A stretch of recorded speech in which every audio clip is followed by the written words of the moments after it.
Hello दोस्तों, कैसे हैं आप सब लोग। आई होप सभी अच्छे होंगे। लास्ट लेक्चर में जो हमने सेक्शन नंबर 345 तक कंप्लीट कर लिया था। हम कर रहे थे चैप्टर नंबर 26 बीएनएसएस की जो है हमने कंप्लीट सीरीज स्टार्ट कर रखी है।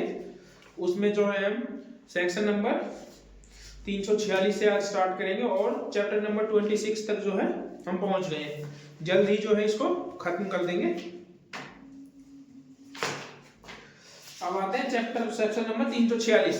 ठीक है, क्या कहता है, कार्रवाई को मुलतवी या स्थगित करने की शक्ति, पावर टू पोस्टपोन और एडजर्नमेंट प्रोसीडिंग। ठीक है, ये क्या होता है, देखिए किसी भी केस को जो है पोस्टपोन करना, इट मींस आगे बढ़ाना। आगे बढ़ाना जैसे कि देखिए आगे बढ़ाना, पोस्टपोन करना क्या होता है, जब किसी मैटर पर जो है मान लीजिए कोर्ट ऑफ सेशन को किसी मैटर पर जो है किसी लॉ पर जो है रेफरेंस की आवश्यकता है। ठीक है, तो इंटरप्रिटेशन की आवश्यकता है लॉ को, तो कोर्ट ऑफ सेशन क्या करता है, उसको रेफर कर देता है। और यदि कोर्ट ऑफ सेशन को इस टाइम पीरियड में लगता है जब तक कि वो मैटर रेफर रहता है हाई कोर्ट को, जब तक कि हाई कोर्ट उसको डिसाइड नहीं कर देता, उस लॉ को इंटरप्रेट करके नहीं भेज देता, तब तक जो है उस केस को जो है कोर्ट ऑफ सेशन क्या करके रखेगा, पोस्टपोन करके रखेगा और उसमें कोई नेक्स्ट डेट लगा देगा। और एक होता है एडजर्नमेंट। एडजर्नमेंट होता है स्थगित करना किसी चीज को। ठीक है, वो किसी भी रीजन की वजह से हो सकता है।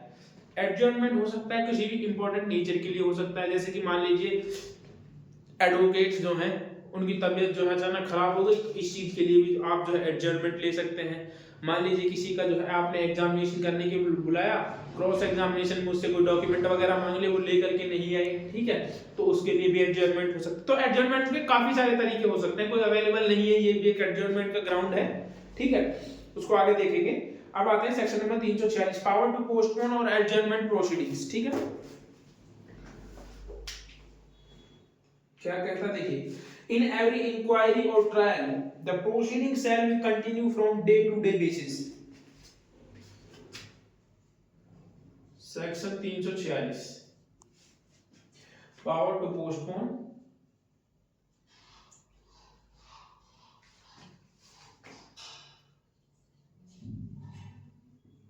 और एडजर्नमेंट प्रोसीडिंग। ठीक है, adjourn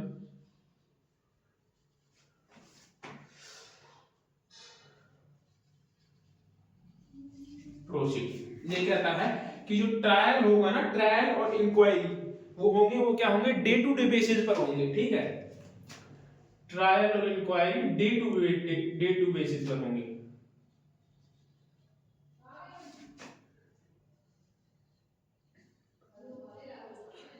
day to day basis पर। ठीक है, ये कहता है, हिंदी में कहते हैं कार्यवाहियां, ये कहता है प्रत्येक जांच विचारण में कार्यवाहियां सभी हाजिर पक्ष साक्षियों की परीक्षा हो जाने तक दिन प्रतिदिन जारी रखी जाएंगी, जब तक कि जो है सभी जो जितने भी विटनेसेस हैं उनका एग्जामिनेशन नहीं हो जाता, तब तक जो है कार्रवाई क्या होंगी, दिन प्रतिदिन जारी रखी जाएंगी, जब तक ऐसे कारणों से जो लेखबद्ध किए जाएंगे न्यायालय उन्हें अगले दिन से पर स्थगित करना आवश्यक न समझे।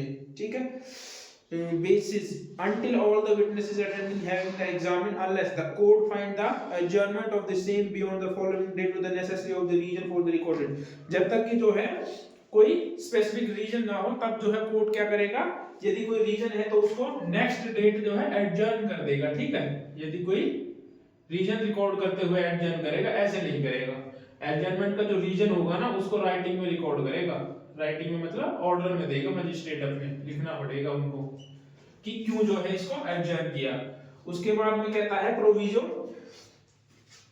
provided that when the inquiry or trial relate to an offense under section 64, 65, 66, 67, 68, 70, 71 of the BNS, the inquiry or trial shall be complete within a period of 2 months from the date of filing of the charge sheet। ये कहता है कि charge sheet यदि कोई ऐसा offence है जो rape के सेक्शन से रिलेटेड है, ठीक है, रेप मैटर्स से जो रिलेटेड सेक्शंस हैं, तो उनकी जो क्या करें, इंक्वायरी और ट्रायल जो किया जाएगा चार्ज शीट सबमिट होने के, चार्ज शीट सबमिट होने के 60 डेज के अंदर। ठीक है, ये तो 2 मंथ है, 60 डेज, 2 मंथ के अंदर चार्ज शीट सबमिट होने के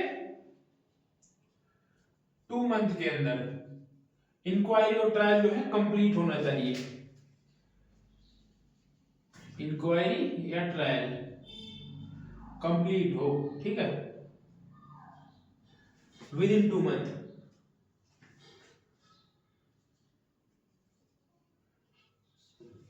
इसमें प्रोविजन पर। अच्छा 193 में जो इन्वेस्टिगेशन है रेप ऑफेंसेस में, जो इन्वेस्टिगेशन होती है 193 के 2 में, वो जो होती है इन्वेस्टिगेशन वो भी 2 मंथ में जो है कंप्लीट होनी चाहिए। यहाँ पर जो ट्रायल है, ट्रायल और इंक्वायरी है, ठीक है, एक मिनट इसको साइड में लिख देता हूँ मैं कहीं ना, यहाँ लिख देता हूँ। देखिए रेप ऑफेंसेस में अलग से लिख लेना इसको, ठीक है। रेप ऑफेंस में क्या है, देखिए इन्वेस्टिगेशन जो होती है, इन्वेस्टिगेशन 193 के 2 सब क्लोज में, उसमें क्या कहता है कि जो रेप से रिलेटेड जितने भी सेशंस होंगे, पॉक्सो से रिलेटेड जितने भी सेशंस होंगे, उनकी इन्वेस्टिगेशन 2 मंथ में होनी चाहिए, विद इन 2 मंथ, ठीक है।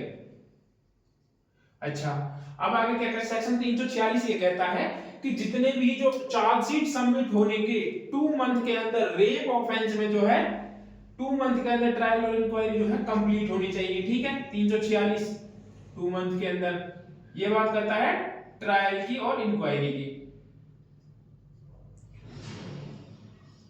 ये करता था चार्जशीट की।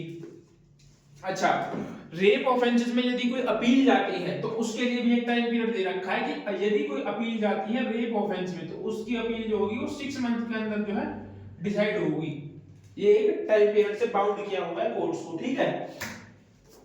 उसके बाद नेक्स्ट देखते हैं सेकंड, ये क्या कहता है, यदि न्यायालय किसी अपराध का संज्ञान करने या विचारण के आरंभ होने के बाद यह आवश्यक या उचित समझता है कि किसी जांच या विचारण का आरंभ करना मुलतवी कर दिया जाए या उसे स्थगित कर दिया जाए तो वह समय समय पर ऐसे कारणों को लेखबद्ध करेगा। यदि कोर्ट को जो है संज्ञान कॉग्निजेंस लेने के बाद में जो है विचारण स्टार्ट करने के बाद में ऐसा लगता है किसी रीजन की वजह से कि जो है इसको एडजर्न कर देना चाहिए, तो वो जो उसको पोस्टपोन कर देना चाहिए, एडजर्न करना चाहिए, तो वो उसको क्या करेंगे, पोस्टपोन कर सकेगा। और जो जो रीजन होंगे ना पोस्टपोन करने के, उन रीजन को जो है वो राइटिंग में रिकॉर्ड करेगा, ठीक है। पोस्टपोन तो कर देगा लेकिन रीजन को राइटिंग में रिकॉर्ड करना पड़ेगा कोर्ट को, ये कोर्ट के लिए, ठीक है। उसके बाद एक प्रोविजन है वो क्या कहता है, provided that no court shall remain an accused person to custody under this section for the terms exceeding 15 days at the time।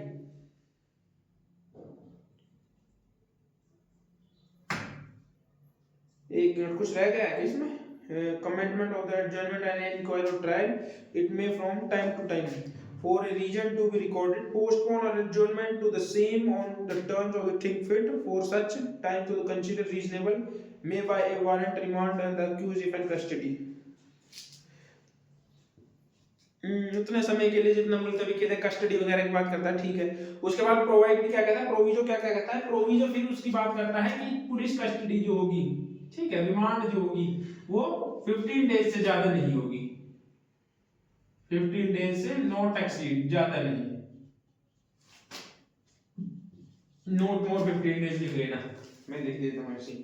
उसके बाद फिर एक प्रोविजन है, वो प्रोविजन क्या कहता है, provided that when witness are in attendance no adjournment और पोस्टपोन शैल बी ग्रांटेड। यदि विटनेस जो है कोर्ट में प्रेजेंट है, ठीक है, यदि विटनेस जो कोर्ट में प्रेजेंट है तो क्या किया जाएगा, ना तो कोई पोस्टपोन की जाएगी और ना एडजर्नमेंट दी जाएगी, पहले उसको एग्जामिनेशन किया जाएगा। उसके बाद कहता है without examine them except for special reason to be recorded in writing. ये क्या कहता है, देखिए कोई विटनेस जो है, ठीक है, ये विटनेस जो है कोर्ट के सामने गया, ठीक है, कोर्ट के सामने गया और जो है कोर्ट ने इसको देखा, अब उसके बाद में दूसरे कोई भी वकील है, एक्यूज के वकील है, कोई भी है, वो क्या करते हैं, एडजर्न मांगते हैं, तो सिर्फ इस ग्राउंड पर जो है कोई भी एडजर्नमेंट नहीं दी जाएगी।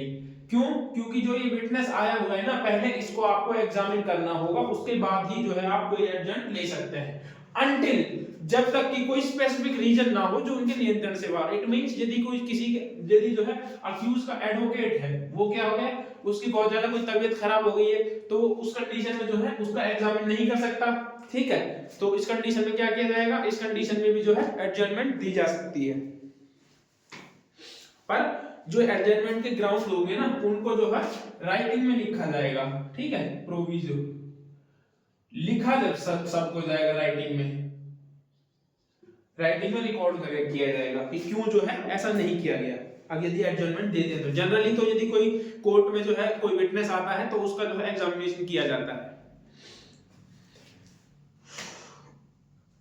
उसके बाद आता है provided also that no adjournment shall be granted at the request of party except where the circumstances are beyond the control of the party. ये कहता है कि पार्टी को जो है ना एडजर्नमेंट नहीं दिया जाएगा अननेसेसरी, जब तक कि कोई ऐसी बात ना हो जाए जो कि पक्षकारों के ऐसी परिस्थिति ना आ जाए जो पक्षकारों के नियंत्रण से ही बाहर हो। इट मींस यदि कोई एडवोकेट ही मर गया, यदि पक्षकार की डेथ हो गई तो उस कंडीशन में जो है एडजर्नमेंट दी जा सकती है। बट उसके बाद बी कहता है, देखिए ये ए है थर्ड का, नहीं प्रोविजो का ये है। ये क्या कहता है कि कोई भी स्थगन किसी पक्षकार के अनुरोध पर तभी मंजूर किया जाएगा जब परिस्थितियां उस पक्षकार के नियंत्रण से परे। देखिए हिंदी में लिख दे रहा हूं,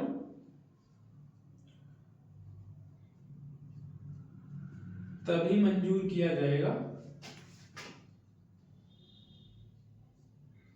जब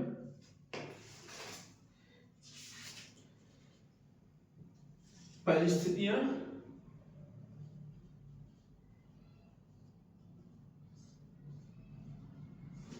पक्षकार के नियंत्रण से परे।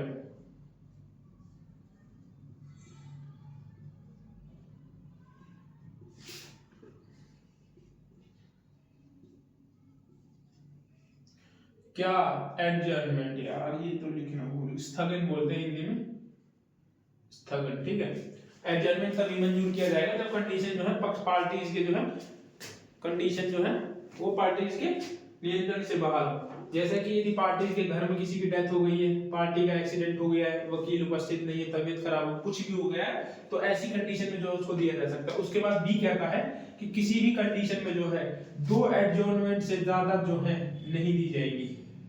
2 एडजर्नमेंट जो है वही होंगी, उससे ज्यादा नहीं दी जाएगी। उसके बाद में सी क्या कहता है, सी कहता है कि यदि जैसे मान लीजिए ये बहुत ज्यादा होता है कि यदि एडवोकेट किसी दूसरे कोर्ट में है, ठीक है, दूसरे कोर्ट में है और वो उस कोर्ट में अपीयर नहीं हो पा रहा, तो ये सिर्फ ये एक एडजर्नमेंट का ग्राउंड नहीं है, ठीक है। मान लीजिए कि आपके 2 केसेस लगे हुए हैं, ठीक है, तो उन दोनों केसेस में जो है आप दूसरे कोर्ट में बिजी है और दूसरे कोर्ट में आपकी हियरिंग चल रही है या कुछ भी हो रहा है, तो उसमें जो है आप एडजर्नमेंट जाकर मांग रहे हैं किसी जूनियर को भेज करके, तो उसमें आपको एडजर्नमेंट नहीं दी जाएगी, इस वजह से कि आप किसी दूसरे कोर्ट में बिजी है। ये आप ही को देखना है कि किस तरीके से हैंडल करना है, ठीक है। अनदर कोर्ट में नो एडजर्नमेंट ग्रांट,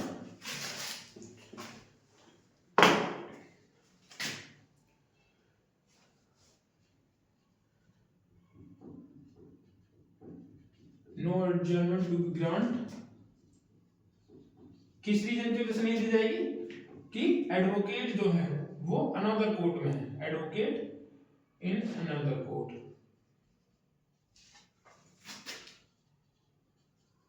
ठीक है। उसके बाद डी क्या कहता है, डी को देखेंगे।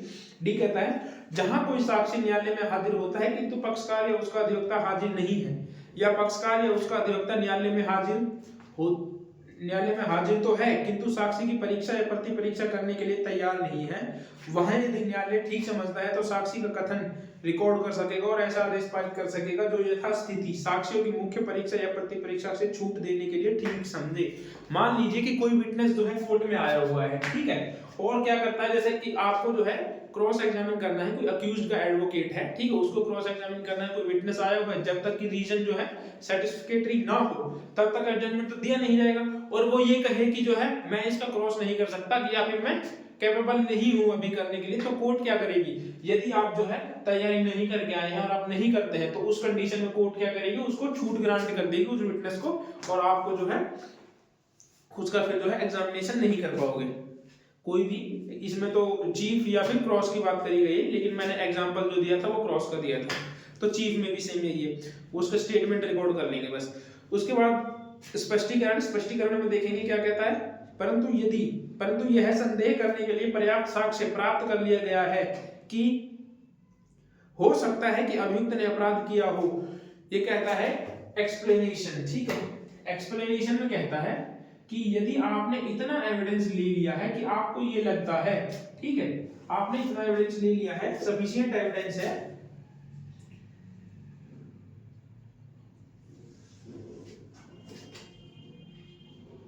सफिशिएंट एविडेंस आपने जो है ले लिया है, has been obtained to raise, has been obtained to raise is suspicious that the accused may have committed an offense। ठीक है, आपने जो है commit offense, अक्यूज ने जो है कोई ऑफेंस कमिट किया है, आपने इतना एविडेंस ले लिया कि आपको ये लगता है कि अक्यूज ने कोई जो है ऑफेंस कमिट किया है और ये या फिर आपको संभावना है, तो क्या करेंगे, तो प्रतिप्रेषण करने पर अतिरिक्त साक्ष्य प्राप्त किया जा सकता है और प्रतिप्रेषण करने के लिए कुछ कारण होगा। इट मींस रिमांड जो होगी उसको रिमांड ग्रांट कर दी जाएगी। आपको ये लगता है कि आपने इतना एविडेंस लिया स्टार्टिंग में कि अक्यूज ने कोई ऑफेंस किया है, तो आप उसको जो है रिमांड ग्रांट कर सकते हो ताकि जो है और एविडेंस जो है सामने आ सके। ठीक है, क्यों, जब आप रिमांड ग्रांट करोगे तभी जो है एविडेंस सामने आएगी, क्योंकि कोई अपने आप से तो बताता नहीं, पुलिस के आगे जो है अच्छे बोलते हैं, पुलिस जो है उनसे कारण पूछेगी और कहा एविडेंस इकट्ठा करेगी उसके खिलाफ में। रिमांड में होता कैसा, हमको पता है रिमांड में क्या होता है,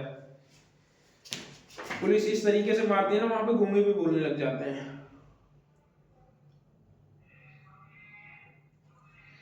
एक्सप्लेनेशन 2 वही है जो मैंने बताया था कि अननेसेसरी का नहीं दिया जाएगा, ग्रांट इंक्लूड अननेसेसरी का यदि कोई लेता है तो उसके ऊपर जो है पोस्ट वगैरह लगा दी जाएगी। एक्सप्लेनेशन 2 कहता है, ठीक है, कोस्ट वगैरह कोई भी हो, प्रोसिक्यूशन हो या डिफेंस हो, दोनों में से कोई भी जो लेगा उस पर कोस्ट लगाई जा सकती है। उसके बाद आता है local inspection, section number 347। Section number 347 इसके आप नोट वीडियो पॉज करके एक बार देख लेना, आराम से लिख लेना, ठीक है।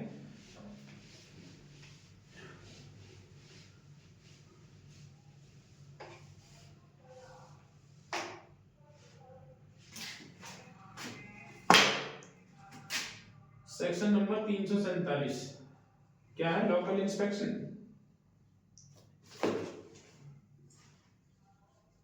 लोकल इंस्पेक्शन लास्ट जो सेक्शन था ना उसको हम स्पीडी ट्रायल भी बोल देते हैं, लिख लेना जिन्होंने नहीं किया। स्पीडी ट्रायल जो है छोटे उसमें जो एमसीक्यूज में जो क्वेश्चन आता है स्पीडी ट्रायल के लिए, लास्ट जो सेक्शन था उसमें स्पीडी ट्रायल ऐड कर लेना।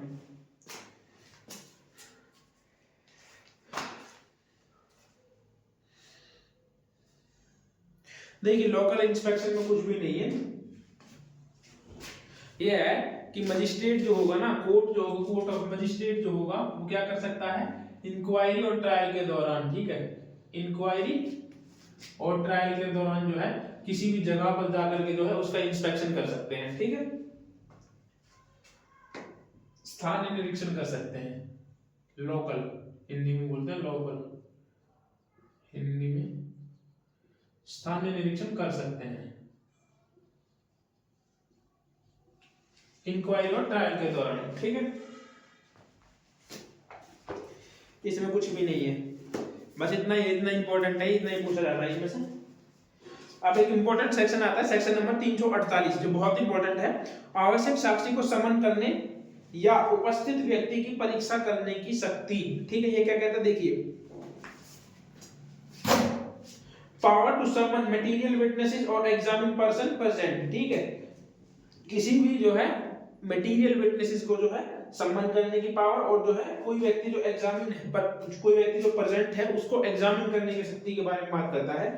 कोई न्यायालय इस संहिता के अधीन किसी जांच, विचारण या अन्य कार्यवाही के किसी भी स्टेज में किसी व्यक्ति को साक्षी के तौर पर सम्मान कर सकता है या किसी ऐसे व्यक्ति की जो हाजिर हो। इतने पे स्टॉप करना भी, ठीक है। सेक्शन नंबर 348 देखिए क्या कहता है, कोई भी कोर्ट, एनी कोर्ट में एट एनी स्टेज, फर्स्ट कहता है एनी कोर्ट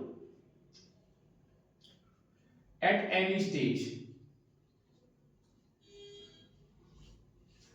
ठीक है। क्या कर सकता है, इंक्वायरी, ट्रायल और other proceeding under this Sanhita summon any person as a witnesses, ठीक है। एनी स्टेज मतलब इंक्वायरी, ट्रायल और अदर प्रोसीडिंग।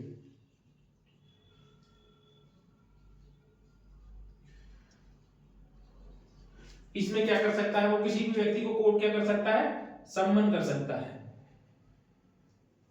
सम्मन एनी पर्सन, किसी भी व्यक्ति को सम्मन कर सकता है एज ए विटनेस के तौर पर आने के लिए, एज ए विटनेस किसी भी स्टेज पर, ठीक है। ये कोर्ट की पावर है। कोर्ट को यदि कोई लगता है कि किसी व्यक्ति को जो है विटनेस के तौर पर कोर्ट में बुलाना चाहिए, तो कोर्ट जो होगी किसी भी व्यक्ति को किसी भी स्टेज पर जो है सम्मन कर सकती है। अच्छा, आगे कहता है या किसी ऐसे व्यक्ति की जो हाजिर हो, ठीक है, मतलब कि कोर्ट जो है, कोर्ट में वो व्यक्ति उसी समय प्रेजेंट है, तो जो होगा उसी समय यदि वो प्रेजेंट है तो उसकी एग्जामिन किया जा सकता है, उसी समय प्रेजेंट है तो उसका एग्जामिन किया जा सकता है, समय हाजिर है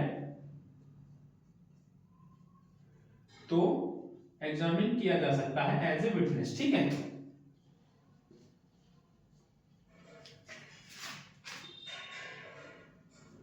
किसी को दिक्कत तो नहीं है ना हिंदी इंग्लिश में लिखने से? यदि किसी को दिक्कत हो तो जो कमेंट कर देना, मैं एक में ही लिख लूंगा, या तो हिंदी में लिख लूंगा या फिर इंग्लिश में लिख लूंगा। मैं तो दोनों में लिख देता हूँ, जो मेरे को ठीक लगता है, जैसा चल जाता है वैसा लिख देते हैं, ठीक है।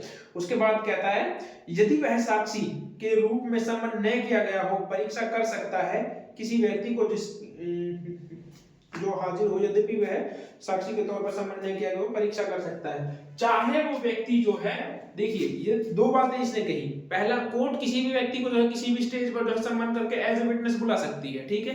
और कोर्ट में जो है मान लीजिए दूसरी कंडीशन ये कहते हैं कि यदि मान लीजिए कोर्ट में जिस व्यक्ति को बुलाने के लिए जो है बात चल रही, वो व्यक्ति जो है उस टाइम पर वही प्रेजेंट है, ठीक है, तो कोर्ट जो होगी उसको एग्जामिन कर सकता है, चाहे उसको विटनेस के तौर पर जो है शामिल ना किया गया हो विटनेस लिस्ट में, या फिर उसको जो है सम्मन वगैरह कुछ ना किया गया हो, तब भी जो है उसका एग्जामिन किया जा सकता है। ये दो बातें जो है अभी तक कही है इस सेक्शन ने। उसके बाद कहता है कि किसी व्यक्ति को जिसकी पहले परीक्षा की जा चुकी है पुनः बुलाया जा सकता है और उसकी पुनः परीक्षा कर सकता है। इट मींस किसी व्यक्ति को जिसका एग्जामिन किया जा सकता है उसको री एग्जामिन भी किया जा सकता है, बुला करके री एग्जामिन भी हो सकता है, पुनः बुला करके, ठीक है, पुनः बुलाकर। यदि एक व्यक्ति को जो है एग्जामिन कर लिया तो उसको दोबारा बुला करके भी री एग्जामिनेशन करवाया जा सकता है। उसके आगे कहता है और यदि न्यायालय को मामले में न्याय संगत निश्चय के लिए किसी ऐसे व्यक्ति का साक्ष्य आवश्यक प्रतीत होता है जो वह ऐसे व्यक्ति को सम्मन करेगा और उसकी परीक्षा करेगा या उसे पुनः बुलाएगा और उसकी पुनः परीक्षा करेगा, तो न्यायालय जो होगी क्या करेगी, न्याय संगत, न्याय के लिए जो है किसी ऐसे व्यक्ति को जो है सम्मन कर सकती है जो उसके लिए आवश्यक हो, किसके लिए, जस्टिस के लिए, किसी भी व्यक्ति को सम्मन कर सकती है, एनी पर्सन को, ठीक है, जो उस समय जो है कोर्ट को ठीक लगे।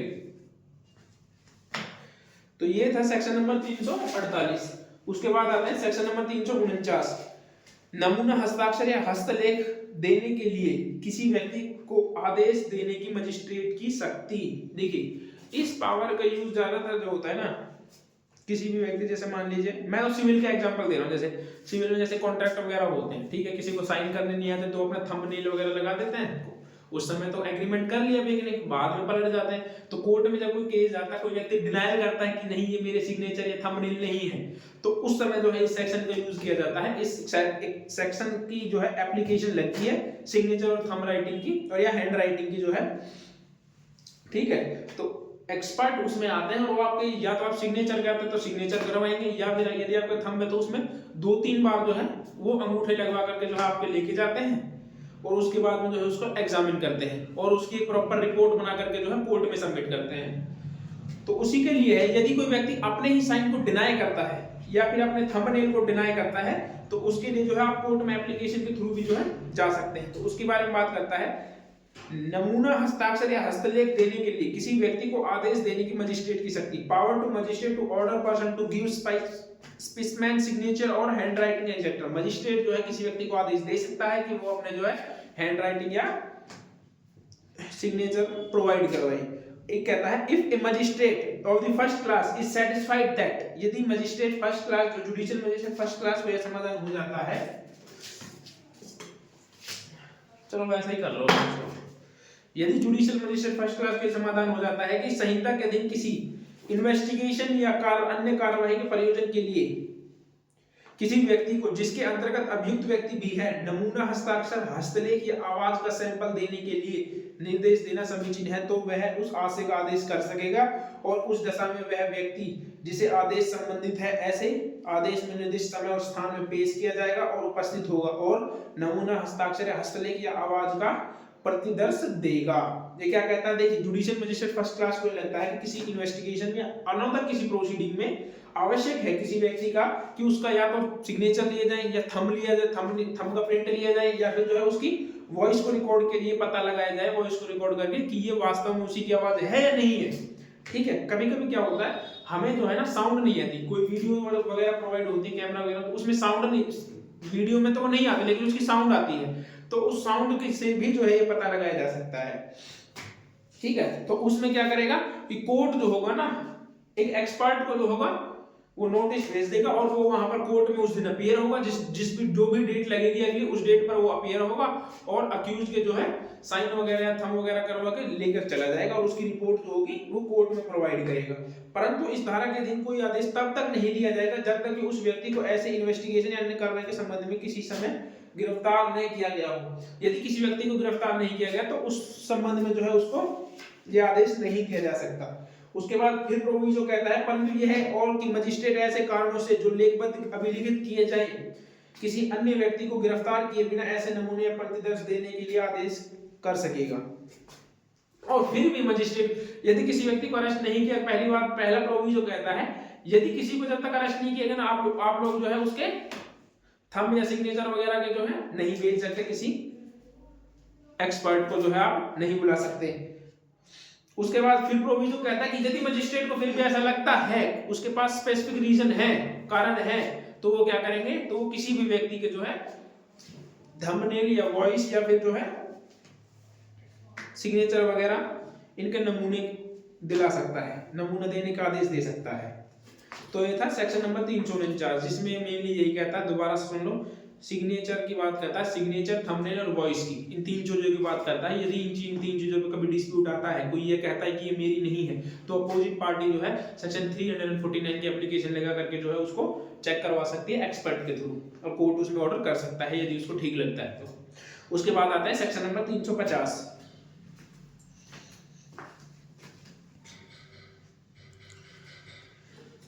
देखिए उसके बाद आता है सेक्शन नंबर 350। ये क्या कहता है, expenses of complainant and witnesses.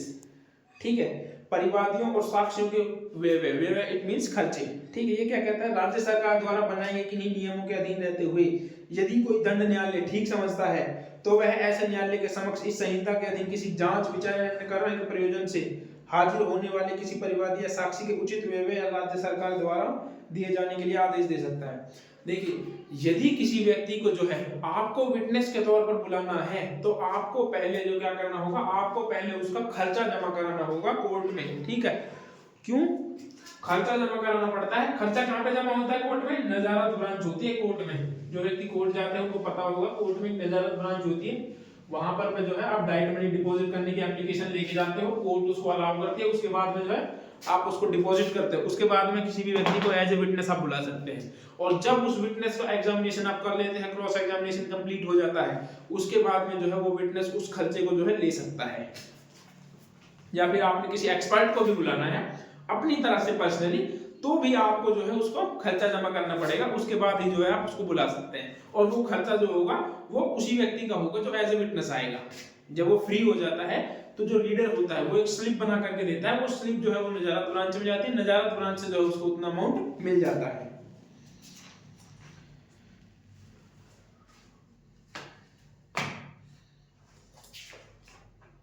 ये अभी करोगे आगे कराएंगे।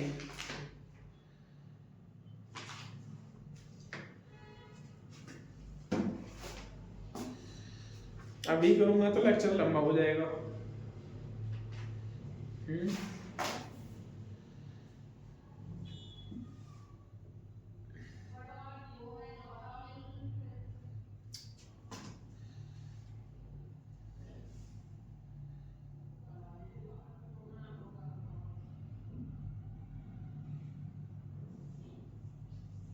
चलो अभी कर ही लेते हैं ना, क्या लंबा क्या। देखिए इंपॉर्टेंट सेक्शन है, याद रखना, पावर टू एग्जामिन अक्यूज्ड। ठीक है, अक्यूज्ड को जो है एग्जामिन करने की शक्ति के बारे में बात करता है। ठीक है, 313 कहते हैं इसको, पहले 313 था। अक्यूज की पावर टू एग्जामिन अक्यूज, जो कौन जाते हैं उनको भली बात पता होगा 313 क्या होती है। इसमें अक्यूज जो है क्वेश्चन किए जाते हैं 313 इन एवरी इंक्वायरी और trial for the purpose of enabling the accused person to examine any circumstances appearing in the evidence against him the court। अगर प्रत्येक जांच या विचारण में इस प्रयोजन से कि अभियुक्त अपने विरुद्ध साक्ष्य में प्रकट होने वाली किन्हीं परिस्थितियों का स्वयं स्पष्टीकरण कर सके, न्यायालय। देखिए इसमें क्या होता है, सेक्शन 351 में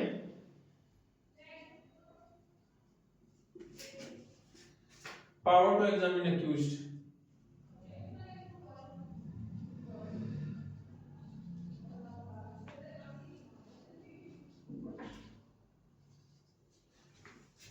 यह कहता है कि प्रत्येक जांच या विचारण में प्रयोजन में से कि अभियुक्त अपने विरुद्ध साक्ष्य में प्रकट होने वाली किन्हीं परिस्थितियों का स्वयं स्पष्टीकरण कर सके, न्यायालय में जो अक्यूज होता है ना वो कोर्ट में जाता है और उसके खिलाफ जितने भी आरोप लगाए जाते हैं पुलिस के द्वारा, ठीक है, जितने भी एविडेंस वगैरह दिए जाते हैं, तो वो अपने 313 की जो उसकी स्टेटमेंट होती है ना उसमें वो डिटेल्ड लिखता है, वो बताता है कि मैंने ऐसा नहीं किया, वो डिनायल करता है, ठीक है। और यदि वो यहाँ पर एक्सेप्ट कर लेता है ना, यदि वो यहाँ पर एक्सेप्ट करता है तो इसका मतलब होता है कि प्लीड गिल्टी, उसने जो है प्लीड गिल्टी एक्सेप्ट कर ली है। और यदि वो नहीं करता है, वो सारी चीजों को डिनायल करता है, उसकी जो है डिनायल करेगा। वैसे ज्यादा तो डिनायल करते हैं, प्लीड गिल्टी कोई नहीं करता, इतना अच्छा जमाना नहीं है। तो वो जो जो बोलेगा अक्यूज अपने स्टेटमेंट में जो जो बोलेगा ना, तो वो जो होगी वो रिकॉर्ड होती रहेगी कंटिन्यूअसली, उसको लिखा जाएगा कि उसने क्या बोला है। अक्यूज का एग्जामिनेशन जब करते हैं ना कहीं कहीं पर तो एक ही पेज का होता है, ठीक है, बस पीपी साहब ने जो है लिखवा दिया कि उसके खिलाफ ये आरोप है, और वो एक छोटी सी लाइन लिखवा देते हैं जैसे कि नहीं ये सब झूठ है और गलत है, मैंने ऐसा कुछ नहीं, बस इतना करके लिखवा देंगे। कहीं कहीं पर जो है दिल्ली वगैरह में जो है कंप्लीट पूरी जो जितने भी डिस्क्रिप्शन होता है अक्यूज के थ्रू दिया जाता है और प्रॉपर्ली लिखा जाता है, वो ज्यादा बेटर होता है, ठीक है। उससे ये झलकता है कि आप शुरू से लेकर के एंड तक जो है आप अपना क्या डिफेंस लेना चाह रहे हैं और आपने क्या किया है या नहीं किया, आपने पूरी, जब हम लास्ट में फाइनल आर्गुमेंट करते हैं ना तो 313 की स्टेटमेंट बड़ी इंपॉर्टेंट होती है, जहां पर जो है डीपली जो है डिस्क्रिप्शन दिया जाता है 313 की स्टेटमेंट का अक्यूज के द्वारा, जहां पर नहीं दिया जाता वहां तो होती नहीं है। उसके बाद में एक कहता है न्यायालय किसी प्रकरण में किसी स्टेज में अभियुक्त को पहले से चेतावनी दिए बिना उससे ऐसे प्रश्न कर सकता है जो न्यायालय आवश्यक समझे। ये जरूरी नहीं है कि उसको जो है चेतावनी दी जाए, ठीक है। ए क्या कहता है कि कोर्ट उसको पहले चेतावनी नहीं देगा, वो डायरेक्ट भी उससे क्वेश्चन कर सकता है, मतलब कि कोर्ट उससे ये नहीं बोलेगा कि भाई कन्फेशन में जैसे बोलते हैं कि आप इसमें फंस जाओगे, ऐसा नहीं है। कोर्ट उससे डायरेक्ट क्वेश्चन कर सकता है और यदि वो डायरेक्ट जवाब देता है और जो ऐसा जवाब है जिससे वो फंस सकता है तो कोर्ट जरूरी है, तो फिर वो बाद में ये नहीं बोल सकता कि जो है कोर्ट ने मुझको पहले जो है वार्न नहीं किया, इसके लिए जरूरी नहीं कि आपको कोर्ट वार्न करे, ठीक है। अभियुक्त को पहले से चेतावनी दिए बिना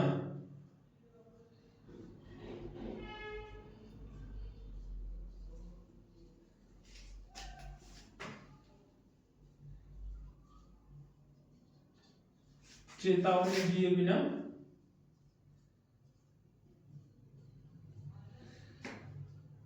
उससे ऐसे प्रश्न कर सकता है जो न्यायालय आवश्यक समझे, उससे ऐसे प्रश्न कर सकता है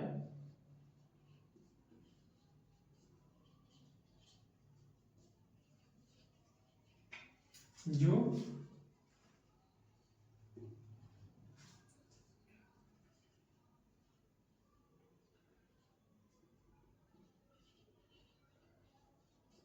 न्यायालय आवश्यक समझे। उसके बाद बी कहता है कि अभियोजन के साक्ष्यों की परीक्षा किए जाने के बाद और अभियुक्त से अपनी प्रतिरक्षा करने की अपेक्षा किए जाने से पहले उसे मामले के बारे में उसे साधारणतः प्रश्न करेगा। मतलब कि जब प्रोसिक्यूशन के एविडेंस कंप्लीट हो जाएंगे, एक मिनट दोस्तों,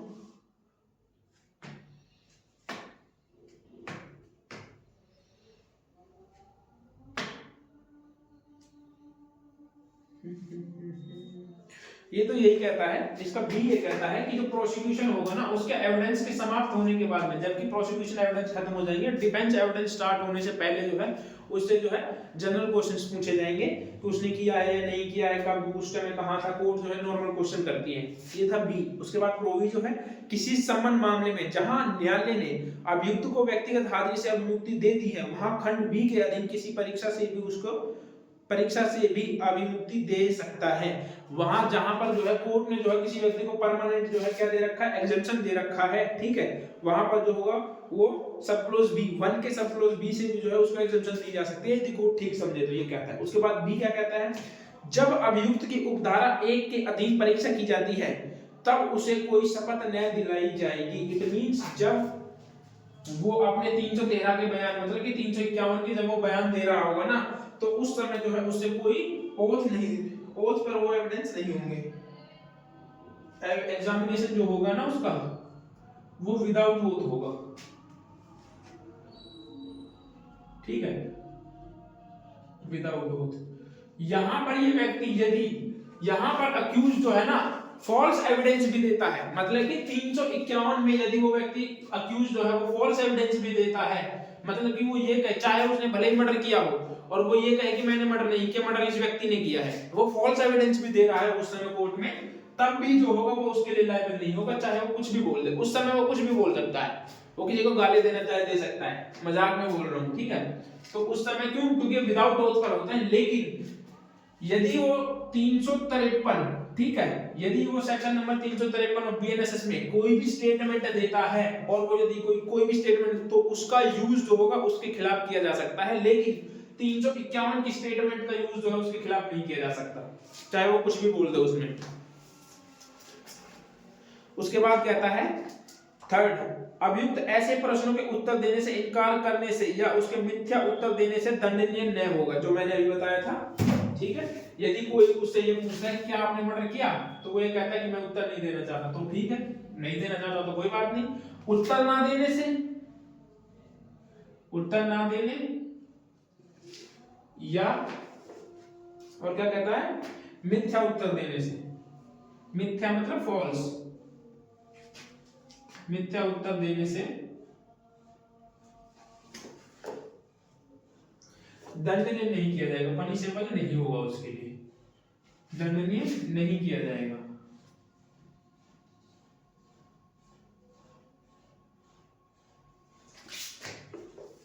उसके बाद फोर्थ कहता है, अभियुक्त द्वारा दिए गए उत्तरों पर जांच या विचारण में विचार किया जा सकता है और किसी अन्य ऐसे अपराध की जिसका उसके द्वारा किया जाना दर्शाने के उन उत्तरों की प्रवृत्ति हो, अन्य जांच या विचारने में साक्ष्य के तौर पर रखा जा सकता है।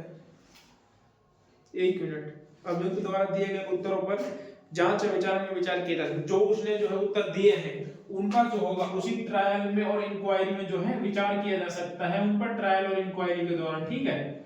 आगे क्या कहता है, आगे कहता है किसी अन्य ऐसे अपराध की जिसका उसके द्वारा किया जाना दर्शन के उन उत्तरों की प्रवृत्ति हो।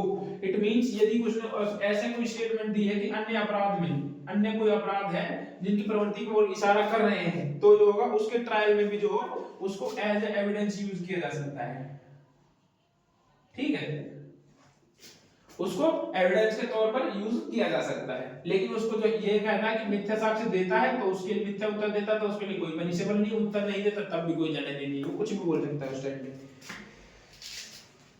The court may take help of prosecutor and defense counsel in preparing relevant questions which are to be put to the accused। जो कोर्ट होगी ना वो क्या करेगी, प्रोसिक्यूशन और डिफेंस काउंसिल से जो है कुछ रिलेवेंट क्वेश्चन लेगी और जो है उसे अक्यूज से पूछेगी। And the court may permit filing the WS by the accused and sufficient compliance of this section.